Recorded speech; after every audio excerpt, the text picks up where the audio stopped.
Well, I got her apart. Now, first thing I noticed was this side here, and because this is screwed, God, I really like the fact that they screwed this in. Makes it so that this side of the plunger tube is always held in. That's a massive plunger tube. I honestly thought that that was going to be smaller diameter, but no, that's really good.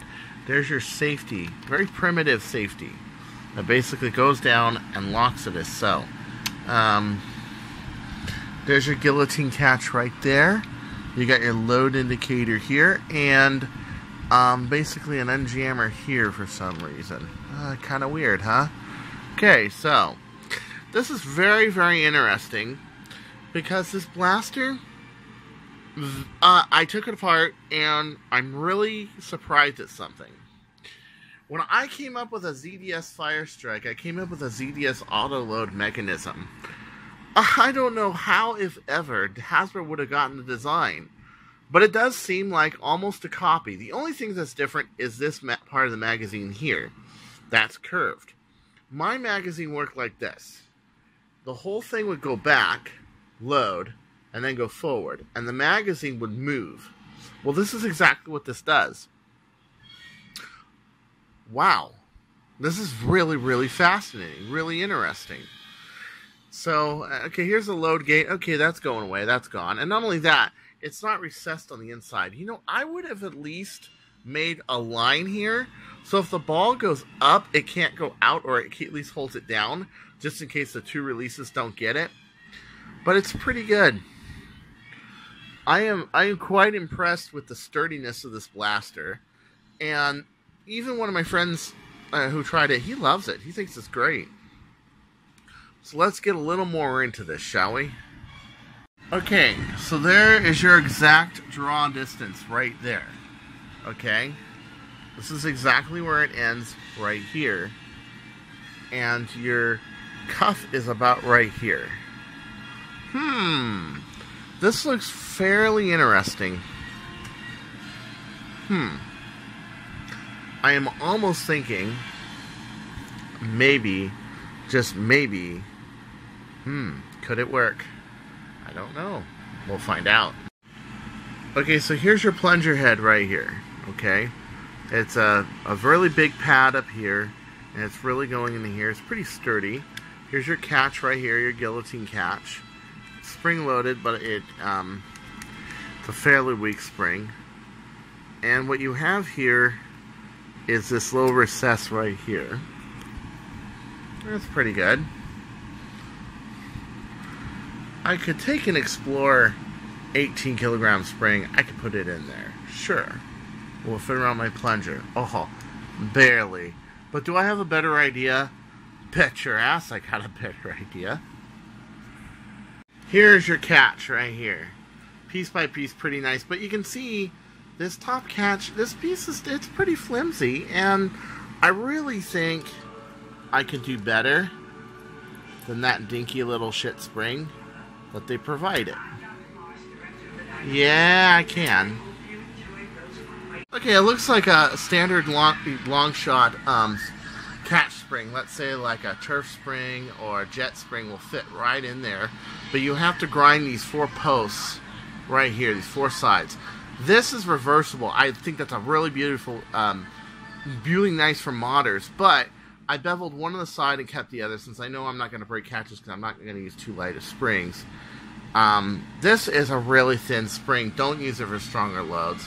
You're going to have nothing but problems. As I found out, the turf springs are too thin on the inside to fit this inside. But a 7/8 spring, such as this factory shop spring that I have, will work just fine. It's same specs as an Explorer spring, but I'm hoping to help turf springs out come up with a size for this. Because if you were to make a coil, let's say a 3mm coil spring about this wide and this wide, and to fit that plunger, oh, that would be beautiful. So I'm going to work with the guys, going to have a talk with them, help them out. Couple things why I hold this major crazy 18 kilogram spring in here. Number one, this is a rectangle with a catch on it. And although it has a lot of surface area on it, Another idea, copy from Archer. It does not have the Archer, I'm not going to say it, because I don't want them copying it, but let's just say I have a much nicer system that doesn't require this rectangle part to hit here and here. I've noticed when I was drawing that a lot of times it seemed a little, the priming seemed a little janky. Well, now I know why. Because this runs out of center sometimes. It has to be recentered when it goes back into this guide. The problem with that, of course, is, okay, that's not really the best for a sidearm. The way I did it, it had the same amount of resistance no matter where the plunger position was. So, in reality, you know, and then this is 1.5, and I was going to go 1.5 on the Archer. It's actually long shot diameter, 36 millimeters. But, I'm quite impressed that they fit a true 1.5 inch plunger head in there.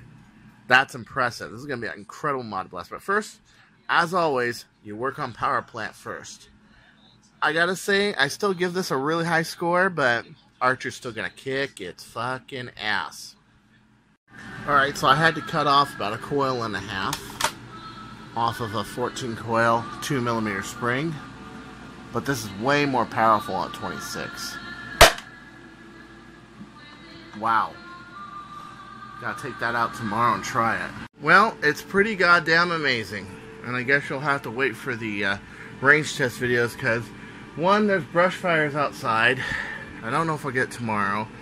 I'm allergic to brush fires, but I did give them a few shots. The first shots I fired, they went about 100 feet, then they curved up, and then sputtered down. So what I did is I realized there's too much backspin on it. So I took a knife, and I cut this out. That there's still spin on it, but it has a little bit of a smaller footprint, okay? And I fired it again. I can't give you an exact range because it's not in the grass. Rifle balls, you really do have to shoot them in the grass. They just roll everywhere. You can kind of, if you can remember where they hit, kind of like I tried to do with the Stefans, which they end up generally more or less the same place with the hard tips. I try to remember where they hit, and if I see one that really bounced, I'll note it in the video. But this is definitely going to roll forever. There's no way around it, okay? I am running true 18 kilograms. 18 kilograms when it comes to Nerf turf terms is like 23 kilograms. But I'm running a calculated yield of 18. I am guessing that this is doing somewhere in the 140 to 160 foot per second range. And my estimate right now is between 130 and 150 feet flat. And it's not bobbing on me in the end. It's flying perfectly straight. It's windy out there too, and it still flies really nice. And I was flying against the wind, and I got a shot to do about 140. And then I did another one that went down the street about 140, 150. I'm guessing 140, 150. But without any modification to the breech, damn! It really shows that the rifle balls are another animal. They're another monster. But if enough attention is paid to it, you can make some powerful stuff. Until next time, this is Chris Cartea saying, don't you go changing. Finally, a rifle blaster. You can appropriately say, I don't like you. Good night.